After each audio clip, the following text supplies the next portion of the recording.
అందరికీ నమస్కారం. ఈ కార్యక్రమాన్ని విలక్షణంగా రూపొందించిన వాళ్ళకి నా అభినందనలు తెలియజేస్తున్నాను. ఆ కార్యక్రమాన్ని అంతే విలక్షణంగా నిర్వహిస్తున్న సుమకి కూడా నా అభినందనలు. మూడే మూడు మాటల్లో చక్కటి భావాన్ని వెల్లార్చి వెళ్ళిన తమ్ముడు అనంత శ్రీరామ్కి నా అభినందనలు తెలియజేస్తున్నాను. నా పేరుతో అతను టైటిల్ పంచుకోలేదు, అతని పేరుతోటే నేను టైటిల్ పంచుకున్నాను. ఎందుకంటే ముందర అతనే చక్కగా రాశాడు, దాని తర్వాత నేను రాయడం తటస్థించింది. ఈ కార్యక్రమం అంతా కూడా తెలుగు సినిమా మొదలైన తర్వాత కథలు పోకడలు వాటిల్ని ప్రేక్షకులు చూసే విధానం ఈ థీమ్ మీద నడుచుకొచ్చింది ఇదంతా.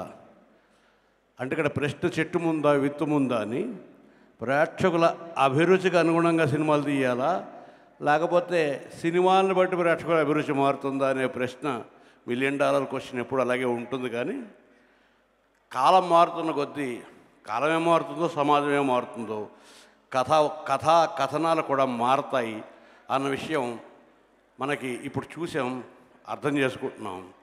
ఈ కార్యక్రమం తాలూకు ఔచిత్యం ఏమిటి అంటే, ఘాజీ ఈ అంతరిక్షం సినిమాల తర్వాత సంకల్పం తెలుగు సినిమాల తాలూకు గమనాన్ని మరొక కొత్త ట్రెండ్లోకి తీసుకెళ్తున్నాడు అని మనకు అర్థమవుతున్నది.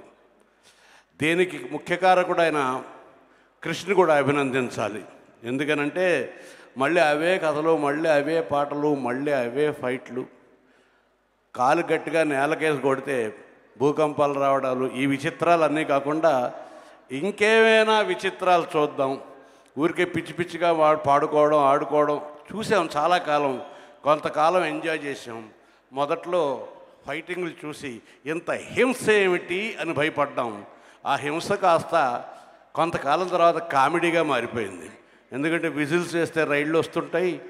ఇలాంటి విచిత్రాలన్నీ చూసి హింస కూడా కామెడీగా మారిపోయిన తర్వాత ప్రేక్షకుల హృదయాలలోని ఆరాటం తాలూకు సంకల్పం ఒక రూపం తీసుకుని, ఇలా సముద్రం లోపలికి వెళ్ళి చూసొద్దామా, అలా ఆకాశం అవతలకి వెళ్ళి చూసొద్దామా అని కొత్త కొత్త ఆలోచనలు చేసింది.